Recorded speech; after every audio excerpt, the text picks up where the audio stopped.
Saudações, pessoal da Guarda. Muito bem.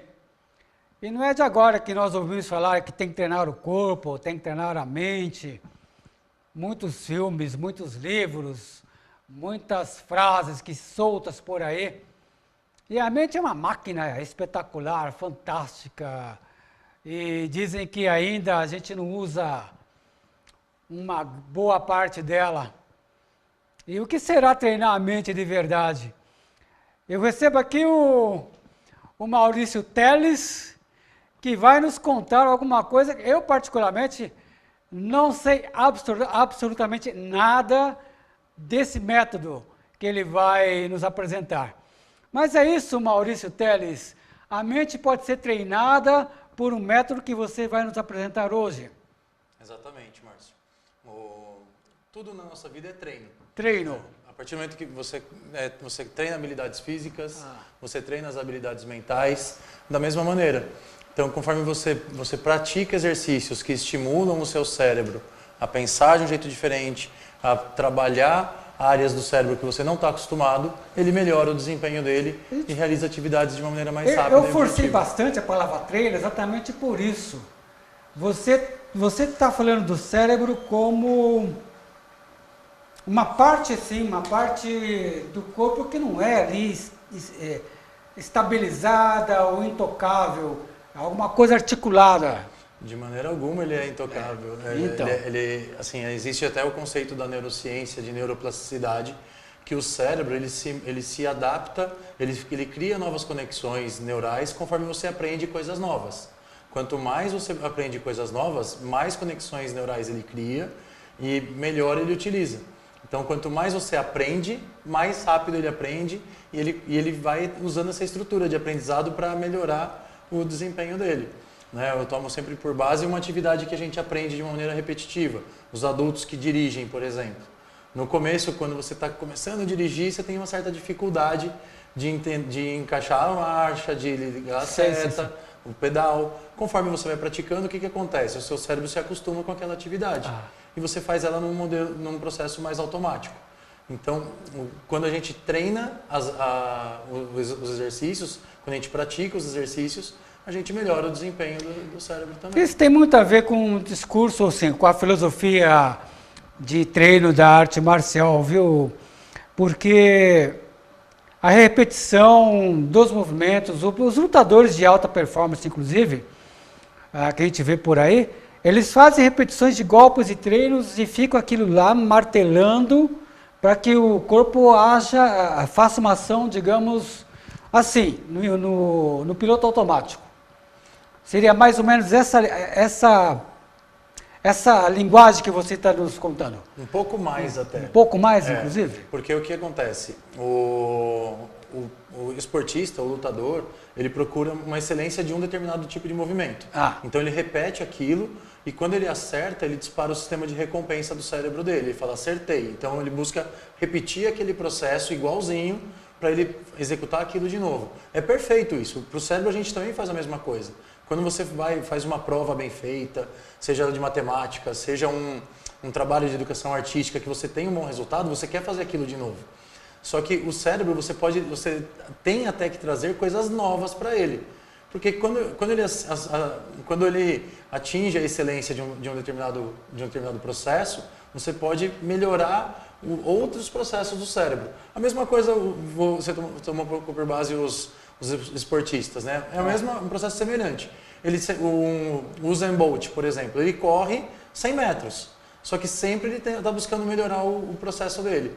Ele tem o processo de corrida, ele é todo dividido, todo segmentado, então ele melhorou a largada, o meio de corrida e o final de corrida dele. E ele vai melhorando cada etapa até conseguir uma corrida de excelência. E qual que é a referência dele? O tempo. Vai buscando reduzir o tempo. Os lutadores de artes marciais, os praticantes, eles vão passando de faixa conforme eles vão adquirindo a excelência de conhecimento para aquela faixa. O que a gente vai fazer com o cérebro é justamente isso, procurando mostrar para a pessoa que ela pode melhorar várias habilidades, várias áreas de conhecimento dela. E nós falamos de cérebro, claro que a gente tem agora que explicar exatamente esse trabalho do Maurício, né? Nós estamos falando de um sistema, de um método de ensino. É uma metodologia de estimulação cognitiva.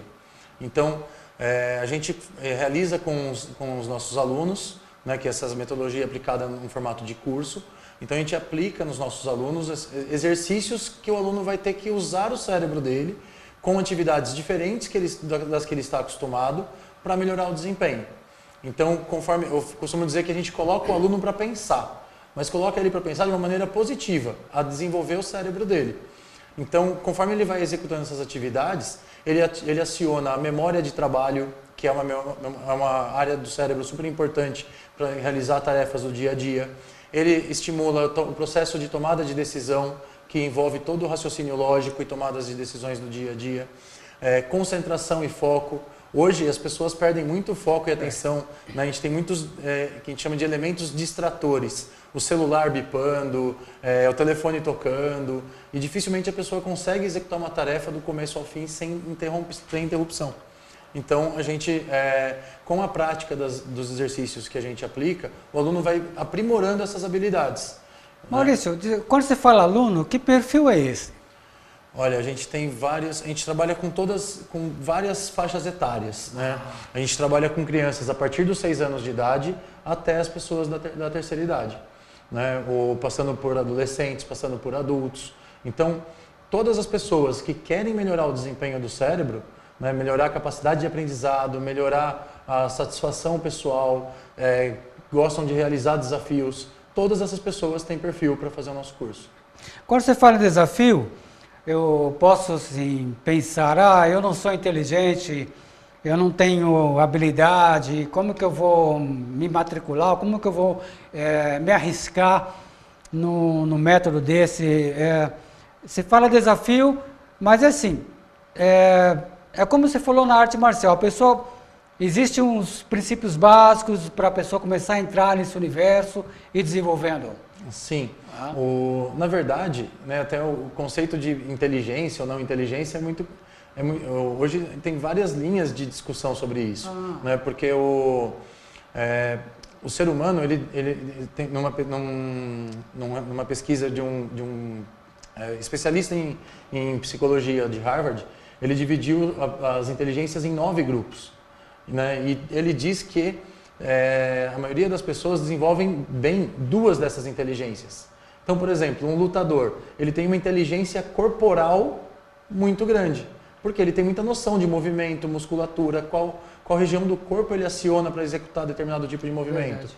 Um jornalista, ele tem uma inteligência linguística muito forte, porque ele tem que articular bem as palavras, entender, conhecer os sinônimos e antônimos para poder redigir um melhor texto, né? Então, quando a gente fala, não tem inteligência, na verdade todo mundo tem capacidade de desenvolver diversos tipos de inteligência. Lógico que ele vai ter mais facilidade com uma ou com outra, que isso é natural que aconteça. Mas no nosso caso, o que a gente faz? A gente vai apresentando os desafios para os alunos. Não é simplesmente vai chegar lá, toma um desafio, esse desafio é super difícil e você tem que resolver. A gente vai trabalhando de uma maneira gradual. Porque a ginástica para o cérebro, a gente parte de 3 princípios. De que ela precisa ser, que o aluno precisa ser apresentado para atividades novas, né? Então novidade é o primeiro. Variedade, ele precisa alternar o tipo de exercícios que ele faz, porque fazer sempre o mesmo vai levar ele a criar rotina no cérebro, o que também é ruim. E grau de desafio crescente. Então, conforme a atividade que eu estou fazendo fica fácil, eu aumento o grau de desafio. Você usou a palavra-chave, parece, né? Assim, para mim que minha escuta é bem leiga quanto a isso, mas você falou ginástica, né? A forma como você diz, parece deixar bem claro isso daí, né? O cérebro vai sair de uma zona, digamos, de conforto. Vai. Né? Vai mesmo. Nosso objetivo em todas as aulas é fazer com que o aluno ele tenha um desafio diferente, ele tenha que pensar fora da caixinha, né? Então isso estimula também a criatividade, estimula a segurança do aluno em tomar decisões fora do que ele está acostumado. Isso a gente faz. Nosso objetivo nas aulas é justamente fazer com que ele não deixe o cérebro dele se acomodar. Quem participa, você fala, tem um pessoal que está fazendo estudante. Sim. Estudante da rede pública, privada, sei lá, e procura o método para ter uma melhor performance no curso. Sim. Tá? Um adulto, sei lá, que queira desenvolver melhorar um certo perfil para idioma, alguma coisa assim. Também. Adulto, a gente tem... eu tenho várias experiências assim com adultos. Eu tenho adultos que tinham muita insegurança no trabalho e com a prática da ginástica para o cérebro ele conseguiu melhorar a autonomia dele em tomar decisões, em realizar tarefas. Eu tenho alunos que passaram a desempenhar a sua função mais rápido, aumentando a produtividade.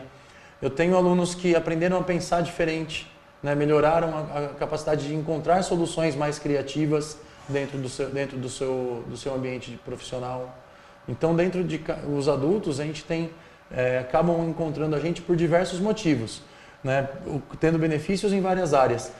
O motivo principal que eles procuram eu estou tendo dificuldade de memória, estou tendo dificuldade de me concentrar. Só que a hora que ele vê todos os efeitos que ele leva, porque a hora que ele exercita a memória, exercita a concentração, mas ele tem todos esses outros retornos, a satisfação dele é muito grande. Dificuldade de memória e aquela coisa de, puxa, deu um branco, eu não sei onde não vejo saída, não consigo pensar, esse bloqueio, né? Que a gente ouve muito falar nisso, né? Estou bloqueado, não consigo pensar em nada. Na verdade, o que acontece?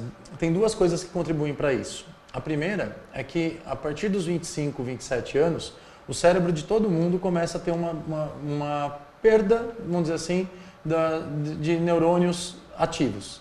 Então, esses neurônios, alguns começam a se apagar e daí o cérebro começa a ter algumas dificuldades em relação à execução de algumas atividades.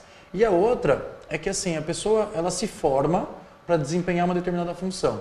E quando ela está desempenhando essa função, ela se concentra tanto nela que ela deixa de pensar de outras maneiras diferentes. Então, às vezes, ela está tão acostumada a fazer aquele trabalho do mesmo jeito que a hora que ela precisa pensar um pouco diferente para resolver um problema, uma tarefa nova, ela dá essa travada. A gente coloca o cérebro numa estrada e não sai daquilo, põe num... Mais ou menos por aí. É isso, né? Bota ele numa canaleta, né? Bota o nosso conhecimento numa canaleta e dificilmente a gente sai dessa canaleta. A gente precisa estimular ele para isso. Quer dizer, nós temos aí um órgão, né? Eu não sei, a gente pode chamar o cérebro de órgão? Ele é um órgão. É um órgão que é um gigante adormecido? Olha, acho que é uma boa maneira de se falar. Eu nunca tinha ouvido falar dessa maneira, mas ele é. Ele tem um potencial tremendo de aprender o que você quiser a qualquer tempo da sua vida, né? A gente tem aqui em Osasco uma aluna de 95 anos. Então, assim, não tem idade para você gerar estímulo para o cérebro. O benefício sempre vai existir. Ele vai sempre aprender. Lógico que ele vai ter algumas limitações. Se você pega uma criança, põe-o para jogar, ela aprende o jogo mais rápido e articula mais rápido a estratégia. Uma pessoa de 60, 70 anos tem um pouco mais de dificuldade. Ela quer padrões, porque ela foi treinada durante a vida dela. Já traz essa história de padrão, né? Exatamente. Então, quando você traz coisas que não tem tanto padrão, que faz a pessoa ter que pensar diferente, ela dá essas travadas. Né? Mas o cérebro ele é fantástico, ele pode trabalhar, ele vai trabalhar, na verdade, até o fim dos dias. Nós vamos dar um retorno daqui a pouquinho, pessoal em guarda, e vamos mostrar alguma coisa desse método, vamos falar melhor, aprofundar um pouquinho mais aqui sobre esse sistema que é a ginástica cerebral. Retornamos daqui a pouco.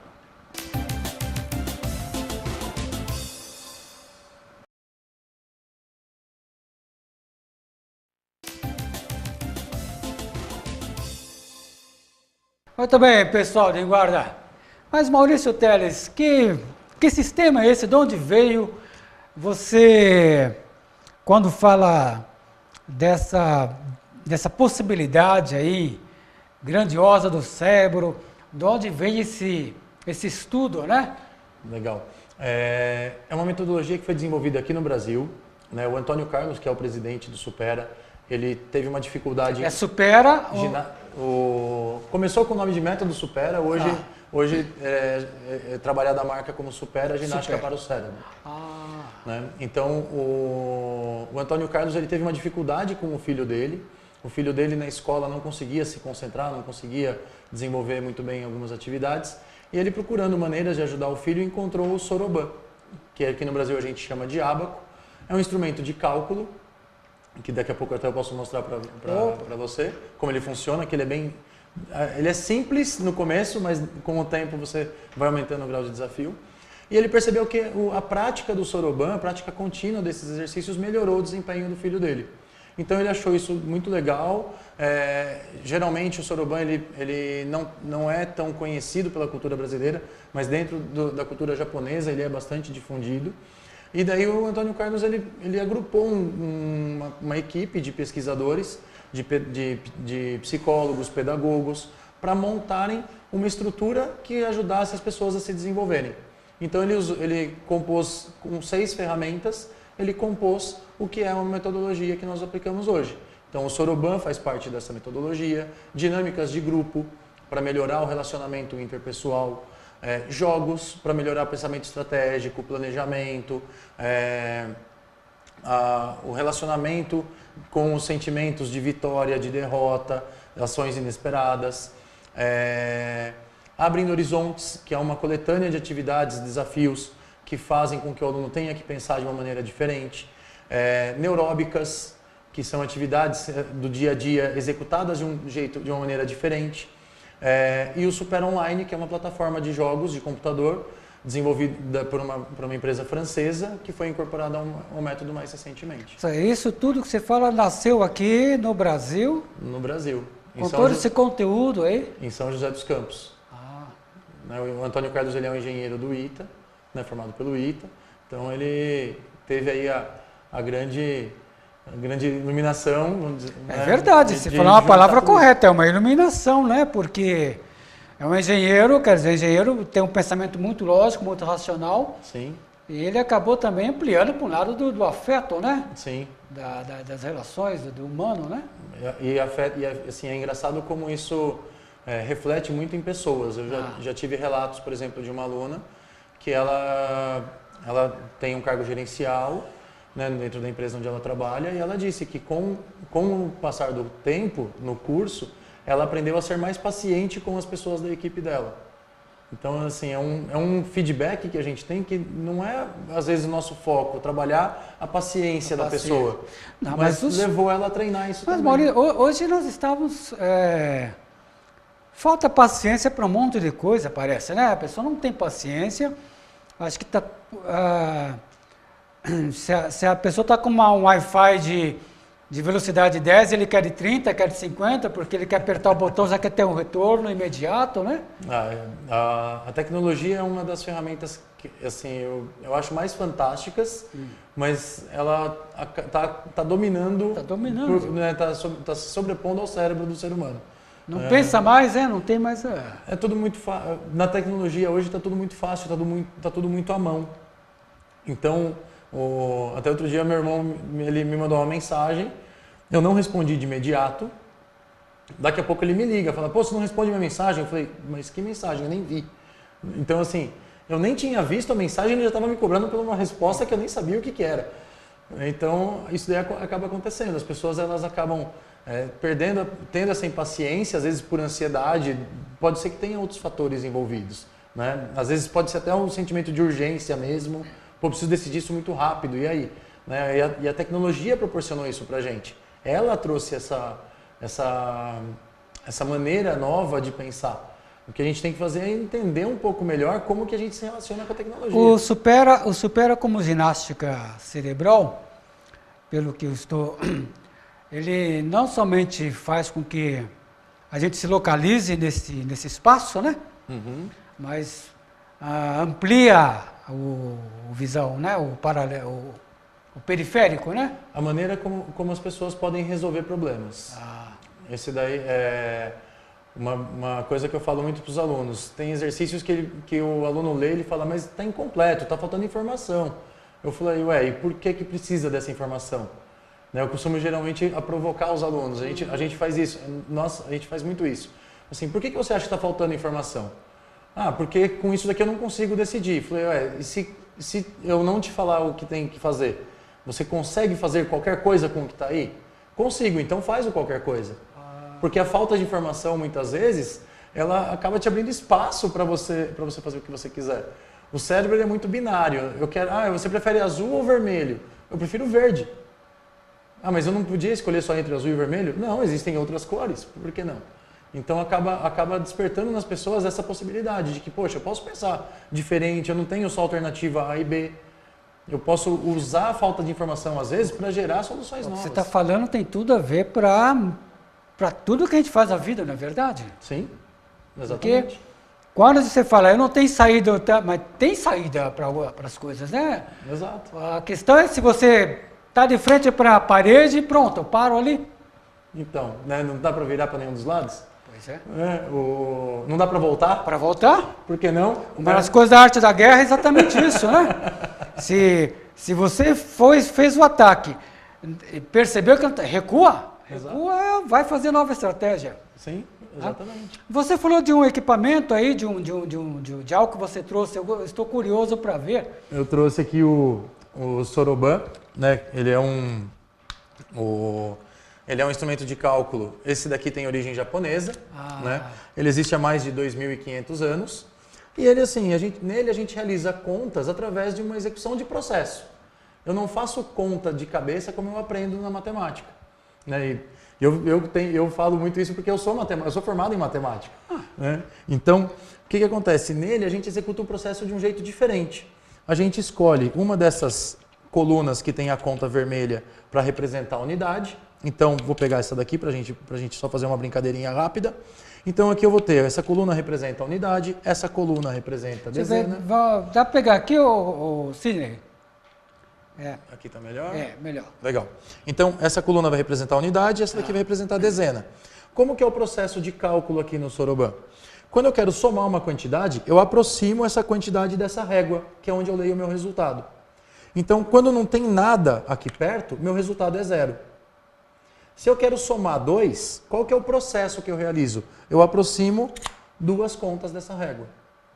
Legal, quero somar mais 2. Eu não vou fazer a conta. Eu vou fazer o quê? Vou aproximar mais duas contas da régua. No final, eu posso ler qual é o resultado que eu tenho. Quantas contas perto da régua eu tenho? 1, 2, 3 e 4.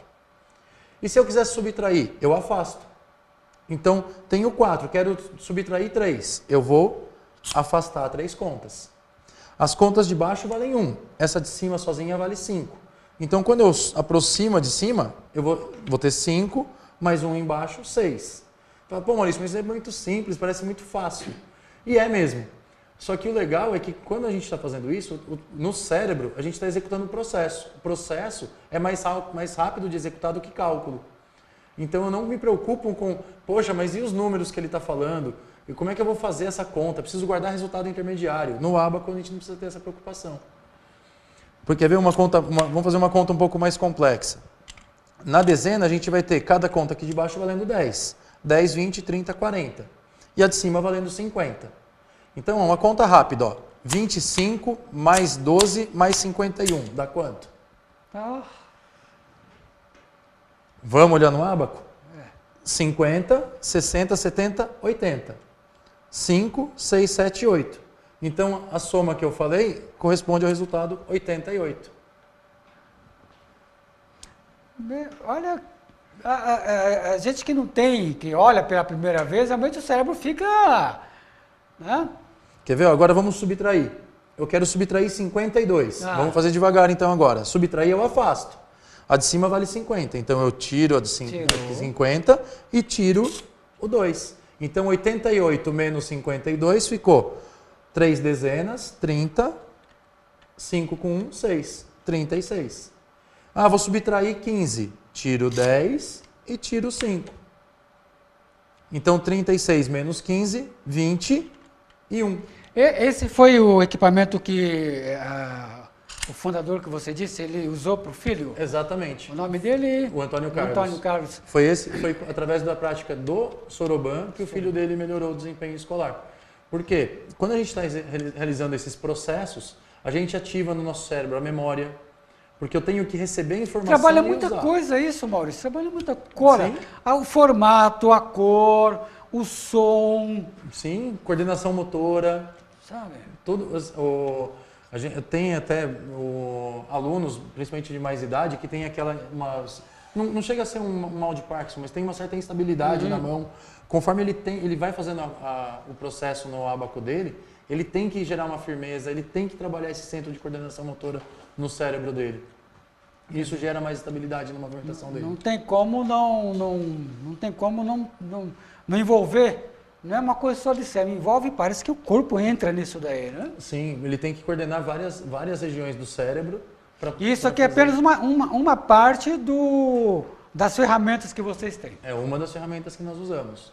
Né? A gente usa ela com bastante intensidade, né? A gente usa ela todas as aulas, que as nossas aulas elas são roteirizadas. Né? Então, né, o Soroban ele aparece em todas as aulas. Todas as aulas. Onde está o Supera?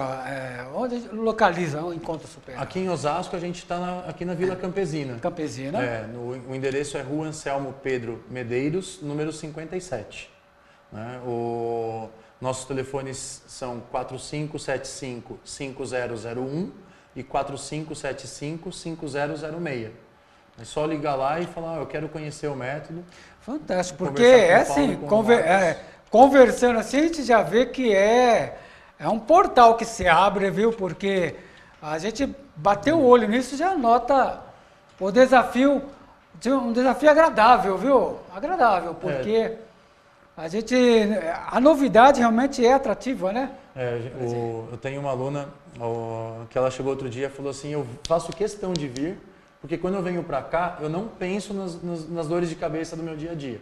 Então eu não estou lá pensando no meu trabalho, na minha correria com os filhos. É um momento que eu tenho para mim, que eu faço as atividades e daí dependendo do roteiro entra um jogo, entra uma dinâmica, já entra um momento mais descontraído e daí acaba... Maurício, isso serve então para todas as idades, não há restrição? Não há restrição. A gente trabalha, aqui em Osasco a gente trabalha com crianças a partir dos 6 anos, que principalmente na Abrindo Horizontes as atividades tem um enunciado, é legal o aluno ler e gerar a compreensão dele, porque a gente vai sempre estimular que o aluno faça a atividade.